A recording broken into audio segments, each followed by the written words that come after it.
स्वागत है दोस्तों हमारे YouTube channel Dev ji study IQ में। दोस्तों आज हम भारत के संवैधानिक विकास मतलब कॉन्स्टिट्यूशनल डेवलपमेंट ऑफ इंडिया के दूसरे भाग को देखेंगे। इसे शुरू करने से पहले आइए नजर डालते हैं भारत के संवैधानिक विकास के पहले और दूसरे भागों के मुख्य बिंदुओं पर, जो कि आने वाली परीक्षाओं के लिए बहुत ही इंपॉर्टेंट टॉपिक है। दोस्तों पहले भाग का जो वीडियो था उसमें हमने बताया था आपको रेगुलेटिंग एक्ट 1773 ईस्वी से लेकर चार्टर एक्ट 1853 तक, जो कि ब्रिटिश ईस्ट इंडिया कंपनी के अंतर्गत भारतीय शासन का संवैधानिक विकास था। और जो दूसरा भाग है जो इस वीडियो में हमने बताया है आपको, वह है ब्रिटिश क्राउन के अंतर्गत भारत मतलब गवर्नमेंट ऑफ इंडिया एक्ट 1858 से 1858 से लेकर अभी माउंटबेटन योजना 1947 तक। तो अगर आपने इस टॉपिक के पहले भाग के वीडियो को नहीं देखा है तो इसी वीडियो के डिस्क्रिप्शन बॉक्स में मैंने उस वीडियो के लिंक को दिया है, आप उस लिंक को क्लिक करके देख लें। कृपया वीडियो के अंत तक बने रहें। अगर आप हमारे चैनल पे नए हैं तो प्लीज चैनल को सब्सक्राइब जरूर करें और वीडियो पसंद आए तो दोस्तों लाइक शेयर जरूर करें। तो चलिए दूसरे भाग को शुरू करते हैं। भारत सरकार अधिनियम 1858 मतलब गवर्नमेंट ऑफ इंडिया एक्ट 1858। दोस्तों 2 अगस्त 1858 ईस्वी को ब्रिटिश पीएम लॉर्ड डर्बी के काल में ब्रिटेन की महारानी विक्टोरिया के हस्ताक्षर के बाद भारत शासन अधिनियम 1858, जो कि भारत के बेहतर शासन के लिए एक अधिनियम बताया गया था, वो लागू हो गया। इसके साथ ही लॉर्ड डलहौजी, जो कि भारत में 1848 से लेकर 56 तक गवर्नर जनरल थे, उनके द्वारा शुरू किए गए डॉक्ट्राइन ऑफ लैप्स मतलब विलय की नीति को समाप्त कर दिया गया। भारत में ईस्ट इंडिया कंपनी के क्षेत्रों को क्वीन विक्टोरिया के क्राउन में निहित कर दिया गया और कंपनी के शक्ति और नियंत्रण के प्रयोग को बंद कर दिया गया। ब्रिटिश क्राउन के नाम पर भारत का शासन होना था और कंपनी के व्यापारिक एकाधिकार को समाप्त करके सभी ब्रिटिश लोगों को व्यापार करने का अधिकार प्रदान किया गया। भारत के गवर्नर जनरल को भारत का वायसराय कहा गया और वायसराय की जो नियुक्ति होती थी दोस्तों, वो ब्रिटेन की महारानी के द्वारा होती थी। भारत के प्रथम वायसराय लॉर्ड कैनिंग थे और वायसराय ब्रिटिश क्राउन के प्रतिनिधि के रूप में कार्य करने लग गया। वायसराय जो था वो भारत सचिव की आज्ञा के अनुसार ही कार्य करता था। अब भारत सचिव के बारे में आपको बता देता हूं। गवर्नमेंट ऑफ इंडिया एक्ट 1858 ने भारतवासियों को अपने देश के प्रशासन में कुछ हिस्सा देना संभव बनाया। इसके तहत निदेशक मंडल मतलब कोर्ट ऑफ डायरेक्टर्स और नियंत्रक मंडल जो बोर्ड ऑफ कंट्रोल पहले हुआ करता था, इसको समाप्त कर दिया गया और इनके सभी अधिकार एक नए पद भारत के सचिव कहकर एक नए पद थे secretary of state for India करके, उनको ये सारे पावर्स दे दिए गए।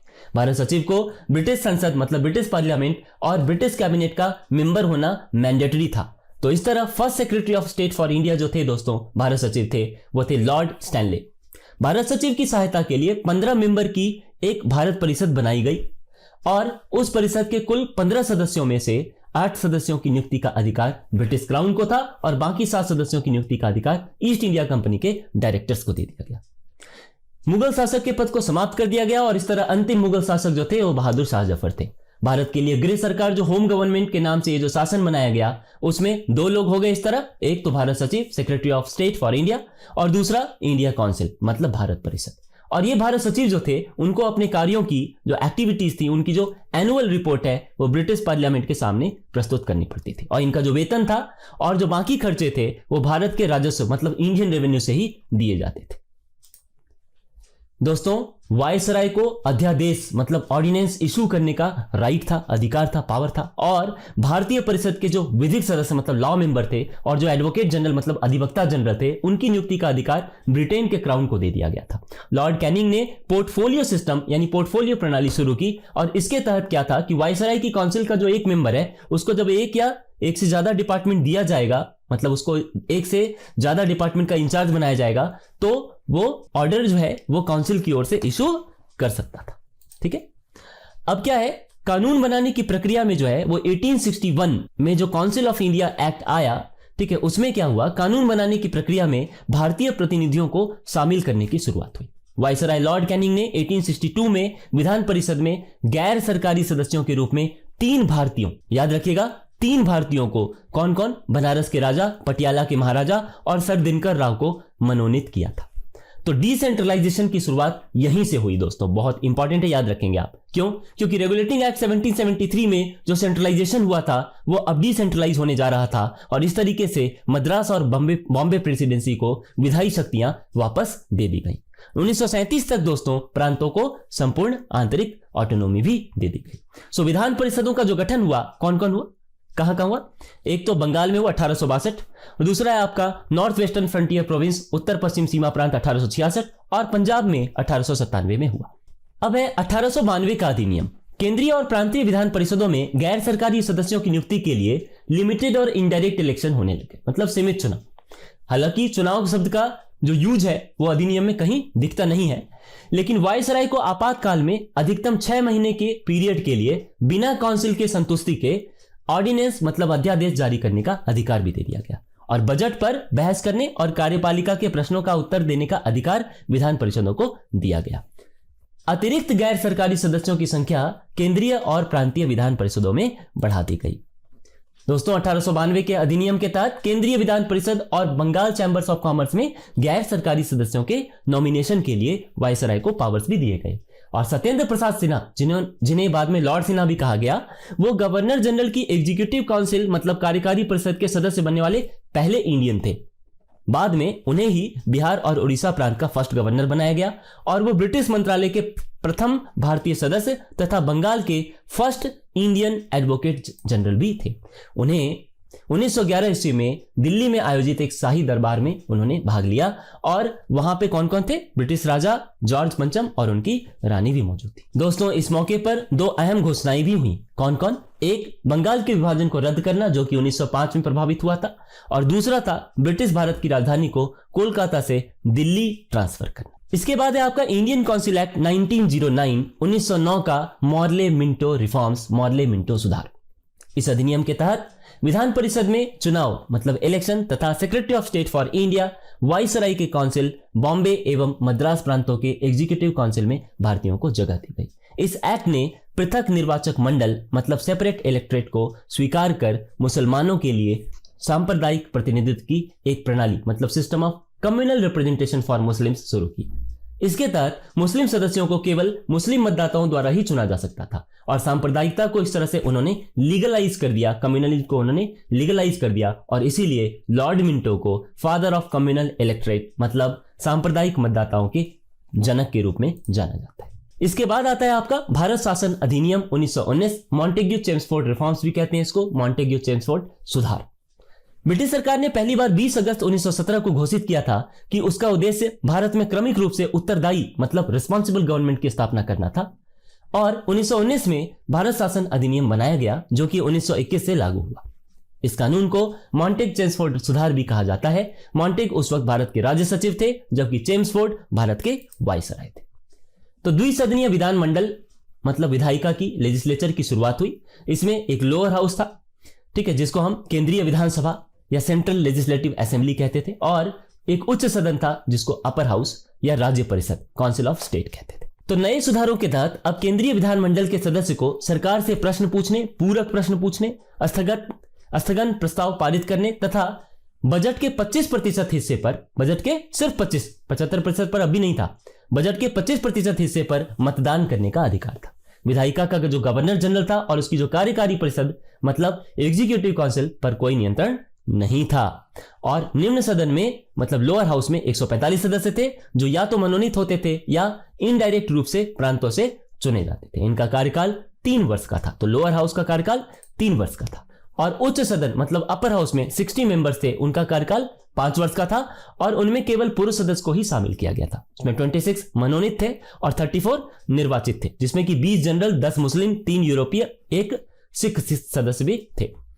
वायसराय को लेजिस्लेचर को संबोधित करने का अधिकार था और उसे सेशन को यानी बैठकों को आहूत करने, स्थगित करने या विधानमंडल को निरस्त करने का अधिकार प्राप्त था। किसी बिल को इंट्रोड्यूस या पेश करने से पहले गवर्नर जनरल की परमिशन लेनी पड़ती थी। प्रांत स्तरीय सरकार को प्रांत से संबंधित मामले दिए गए, जैसे कि सार्वजनिक स्वास्थ्य, स्थानीय स्वशासन, शिक्षा, सामान्य प्रशासन, चिकित्सा सुविधाएं, भूमि राजस्व, जल आपूर्ति, अकाल राहत, कानून और व्यवस्था, कृषि आदि। द्वैध शासन मतलब डायरकी जो है उसको 8 प्रांतों में लागू किया गया था। किस किस प्रांत में? एक असम, बंगाल, बिहार और उड़ीसा, मध्य प्रांत, संयुक्त प्रांत, बॉम्बे, मद्रास और पंजाब प्रांत। द्वैध शासन व्यवस्था के तहत प्रांतीय सरकारों को अधिक अधिकार प्रदान किए गए थे और गवर्नर जो था वो प्रांत का कार्यकारी प्रमुख था। तो 2 लिस्ट थी, एक रिजर्व लिस्ट और एक ट्रांसफर्ड सब्जेक्ट लिस्ट। तो रिजर्व लिस्ट थी जो आरक्षित सूची कहते थे, उसमें सभी महत्वपूर्ण विषयों को शामिल किया गया, जिसका प्रशासन गवर्नर द्वारा ब्यूरोक्रेट्स मतलब नौकरशाहों की कार्यकारी परिषद एग्जीक्यूटिव काउंसिल के माध्यम से होना था, जैसे कि कानून और व्यवस्था, लॉ एंड ऑर्डर, फाइनेंस, आपका रेवेन्यू सिस्टम, सिंचाई, इरिगेशन आदि। हस्तांतरित जो विषय थे, ट्रांसफर्ड सब्जेक्ट की जो लिस्ट थी, उस पर विधान परिषद मतलब लेजिस्लेटिव काउंसिल के जो निर्वाचित सदस्य थे, उनमें से मनोनीत मंत्री जो होते थे, नॉमिनेटेड मिनिस्टर्स, उनके द्वारा प्रशासित किया जाना था, जिसमें एजुकेशन, हेल्थ, स्थानीय सरकार, उद्योग, कृषि, उत्पाद शुल्क आदि विषय थे। सांप्रदायिक और वर्गीय मतदाताओं के सिस्टम को और मजबूत कर दिया गया दोस्तों 1919 के भारत सरकार अधिनियम के तहत, और महिलाओं को भी वोट देने का अधिकार दिया गया। गवर्नर मंत्रियों को किसी भी प्रकार, किसी भी आधार पर बर्खास्त कर सकता था। जो वित्त है मतलब फाइनेंस है, उस पर पूर्ण नियंत्रण उन्हीं का था, और विधान परिषदें कानून निर्माण की प्रक्रिया शुरू कर सकती थी, लेकिन गवर्नर की सहमति आवश्यक होती थी। गवर्नर को विधेयक पर वीटो पावर का अधिकार था तथा वह अध्यादेश मतलब ऑर्डिनेंस जारी कर सकता था। साइमन कमीशन की रिपोर्ट जो आई थी ना 1930 में, उसी के आधार पर अब हम लोग पढ़ेंगे 1935 का भारत सरकार अधिनियम, जो भारतीय शासन अधिनियम भी उसको कहते हैं, गवर्नमेंट ऑफ इंडिया एक्ट 1935। तो ये जो है वो साइमन कमीशन की रिपोर्ट जो 1930 में प्रकाशित हुई थी, उस पर आधारित। भारत के प्रेजेंट संविधान पर भी इस अधिनियम का प्रभाव मतलब 1935 का जो भारत शासन अधिनियम है, गवर्नमेंट ऑफ इंडिया एक्ट 1935, इसका प्रभाव सबसे ज्यादा हमारे संविधान पर पड़ा है। भारतीय संविधान का ये प्रमुख स्रोत रहा है। संघ और राज्यों के बीच जो शक्ति विभाजन है मतलब पावर जो डिस्ट्रीब्यूट किया गया है, और राष्ट्रपति के जो संकटकालीन अधिकार है, उसकी व्यवस्था 1935 के अधिनियम जैसी ही है। भारत सरकार अधिनियम 1935 में कहा गया कि एक अखिल भारतीय संघ मतलब ऑल इंडिया यूनियन की स्थापना की जाएगी, जिसमें ब्रिटिश भारत के प्रांतों के अलावा प्रिंसली स्टेट्स भी शामिल होंगे, परंतु इसे कभी लागू नहीं किया जा सका। क्यों? क्योंकि देशी रियासतों ने इस संघ में शामिल होने से मना कर दिया। इस कानून द्वारा प्रांतीय स्वशासन मतलब प्रोविंशियल सेल्फ गवर्नेंस की स्थापना हुई। डायरकी जो है वो खत्म कर दी गई, मतलब जो द्वैत शासन की व्यवस्था थी उसको प्रांतों में समाप्त कर दिया गया, लेकिन सेंटर में शुरू कर दिया गया, केंद्र में शुरू कर दिया गया और प्रांतों में ये समाप्त कर दिया गया। ठीक है, इसमें जो शासन के 3 प्रमुख विषय होते थे। ठीक है, कौन कौन? एक संघीय विषय जिसको फेडरल सब्जेक्ट कहते थे, जो केंद्र के अधीन थे मतलब केंद्र सरकार के अधीन।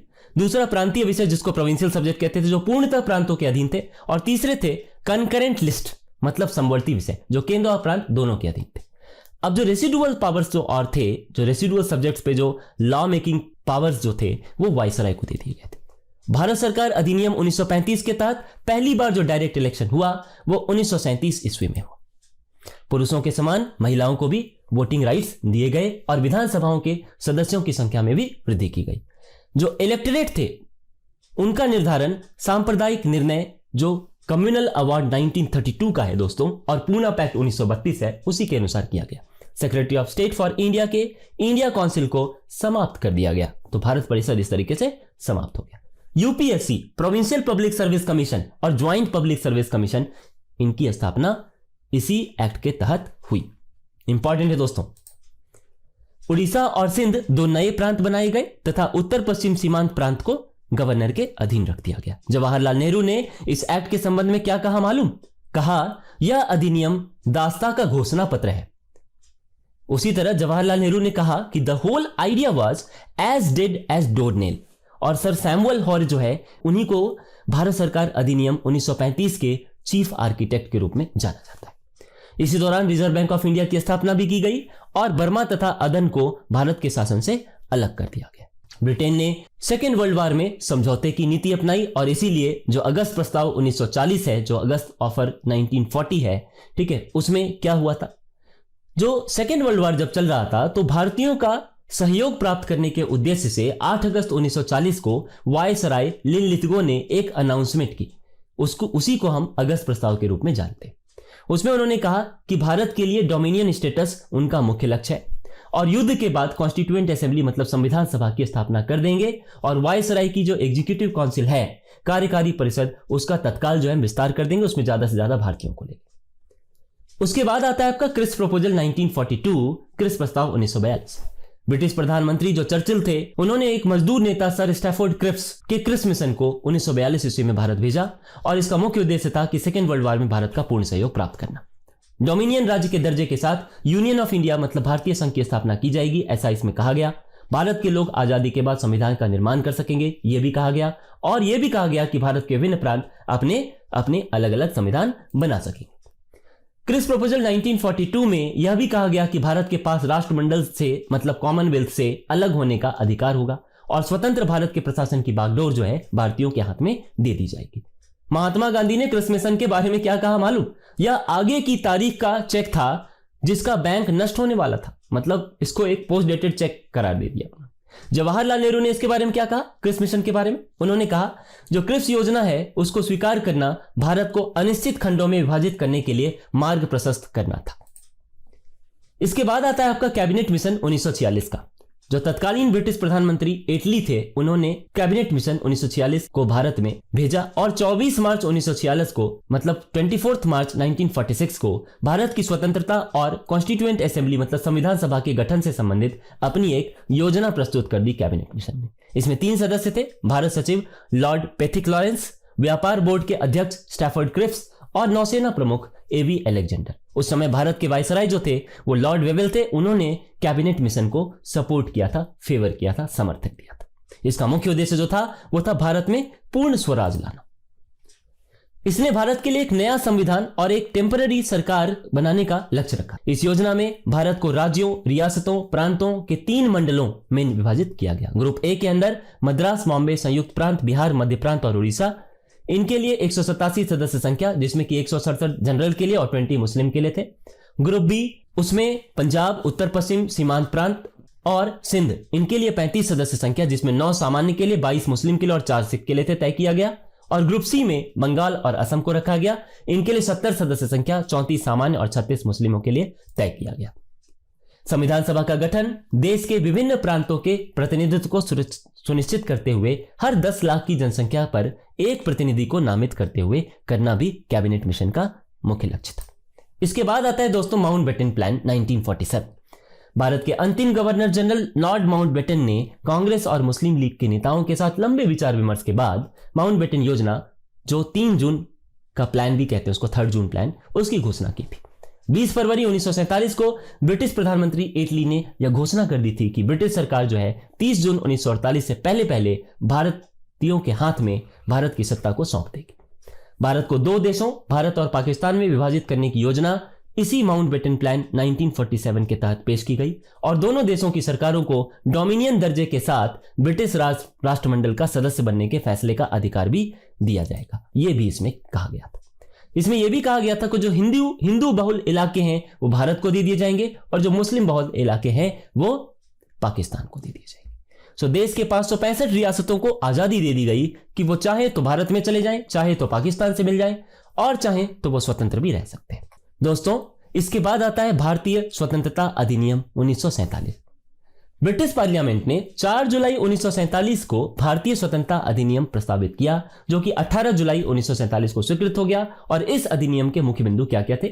2 अधिराज्यों की स्थापना जो भारत और पाकिस्तान है, संविधान सभाओं को सत्ता सौंप देना और दोनों के लिए अलग अलग गवर्नर जनरल बनाना, भारत मंत्री के पद को समाप्त कर देना, 1935 के भारत शासन अधिनियम द्वारा शासन भारत में कंटिन्यू करना और देशी रियासतों पर सर्वोपरिता का अंत कर देना।